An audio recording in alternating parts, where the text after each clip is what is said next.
மதுரையில் வெளிநாட்டு சுற்றுலா பயணிகளின் வருகையால் தங்களின் வாழ்வாதாரம் பாதிக்கப்படுவதாக ரிக்ஷா ஓட்டுநர்கள் நெகிழ்ச்சியுடன் தெரிவிக்கின்றனர். இது பற்றிய ஒரு தொகுப்பு. நெஞ்சம் உண்டு நேர்மை உண்டு ஓடு ராஜா, நேரம் வரும் காத்திருந்து பாரு ராஜா. சுட்டெரிக்கும் வெயிலில் குழு குழு ஏசி வசதியுடன் கூடிய கார்களில் செல்லவே நம்மில் பலரும் விரும்புகின்றனர். ஆனால் வெயிலை பொருட்படுத்தாமல் இந்த வெளிநாட்டு சுற்றுலா பயணிகள் ரிக்ஷாவில் சென்று மதுரை நகரின் எழிலை கண்டு ரசிக்கின்றனர்.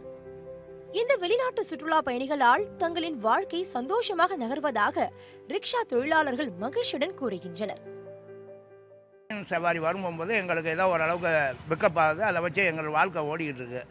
ரெண்டாவது இந்த ஷேர் ஆட்டோ வந்ததுனால இப்போ எங்களுக்கு அன்றாடம் இந்த ஃபாரின் சவாரி முடிஞ்சதுக்கு பிறகு அன்றாடம் எங்கேயாவது உட்காந்து நாங்கள் ஒரு சவாரி பார்க்கணும்னா அன்றாடம் ஒரு 100 ரூபா சம்பாதிக்கணும்னா பெரும் கஷ்டத்தில் வாழ்க்கை ஓடிக்கிட்டு இருக்குது. இதை நம்பி தான் நாங்கள் பழிச்சிக்கிட்டு இருக்கோம். ஃபாரின் வேறு எங்களுக்கு எந்த செக்யூரிட்டி வேலைக்கு கூட எங்களை எடுக்கவும் மாட்டாங்க, எடுத்தாலும் வேலை பார்க்க முடியாது. அந்த லெவலில் எங்கள் வாழ்க்கை ஓடிக்கிட்டு இருக்கு சார். வெளிநாட்டுக்காரங்க தான் எங்களுக்கு உதவுறாங்க. அவங்கள வச்சு தான் எங்கள் வாழ்க்கை ரிச்சாக்காரங்க வாழ்க்கை ஒரு நிரந்தரமாக எங்களுக்கு அன்றாட ஜீவனாம்சம் படி இழக்கிறாங்க, வாழ்க்கை ஓடும். வெளிநாட்டு சுற்றுலா பயணிகள் ரிக்ஷாவில் ஊரை சுற்றி பார்ப்பதில் மிகவும் ஆர்வம் காட்டுவதாகவும் 1 மணி நேரம் மற்றும் 3 மணி நேரம் என 2 விதமாக அவர்களை சுற்றுலா அழைத்து செல்வதாகவும் இதன் மூலம் தங்களுக்கு நியாயமான வருமானம் கிடைப்பதாகவும் கூறுகின்றனர். மதுரையில் நிறையா குதிரை வண்டி தான் ஓடிக்கிட்டு இருந்துச்சு.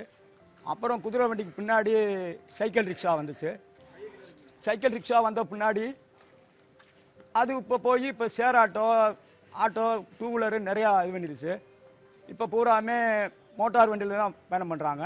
ஆனால் எங்களுக்கு இப்போ டூரிஸ்ட் வர்றாங்கல்ல ஃபாரினரு, அவங்க இப்போ எங்களை யூஸ் பண்ணிக்கிருக்காங்க. அவங்களால எங்களுக்கு ஒரு நல்ல சேலரியும் கிடைக்குது. எங்கள் குடும்பத்தில் உள்ளவங்க கஷ்டம் இல்லாமல் ஏதோ அன்றாடு எங்களுக்கு பொழப்பு ஓடிக்கிட்டு இருக்கு. ரிக்ஷாவில் சென்று சுற்றி பார்ப்பது மிகுந்த மகிழ்ச்சியை ஏற்படுத்துவதாகவும் இங்குள்ள மக்கள் மிகுந்த அன்போடு பழகுவதாகவும் வெளிநாட்டு சுற்றுலா பயணிகள் மகிழ்ச்சியுடன் தெரிவிக்கின்றனர். We come from England. We've just been on a rickshaw ride through the banana market and really interesting. The culture is lovely. Everyone's so friendly and happy and we love it. It's been really nice and the rickshaw ride, it was super. ரிக்ஷாவில் அழைத்து செல்லும் தாங்கள் வெளிநாட்டு பயணிகளிடம் மிகவும் கண்ணியமாக நடந்து கொள்வதாகவும் இதற்காக வெளிநாட்டு பயணிகள் தங்களை பாராட்டுவதாகவும் மகிழ்ச்சியுடன் கூறுகின்றனர். பல்வேறு காரணங்களால் ரிக்ஷா பயன்பாடு குறைந்து விட்டிருந்தாலும் படிப்பறிவே இல்லாத இந்த ரிக்ஷா தொழிலாளர்களுக்கு இந்த வெளிநாட்டு சுற்றுலா பயணிகளின் ரிக்ஷா சவாரி ஒரு ஆறுதலாக உள்ளது. மதுரை கலாச்சாரத்தை அறியும் விதமாக உள்ளது. மதுரையிலிருந்து ஒளிப்பதிவாளர் மனோஜுடன் செய்தியாளர் கருணாகரன், நியூஸ் 18 தமிழ்நாடு.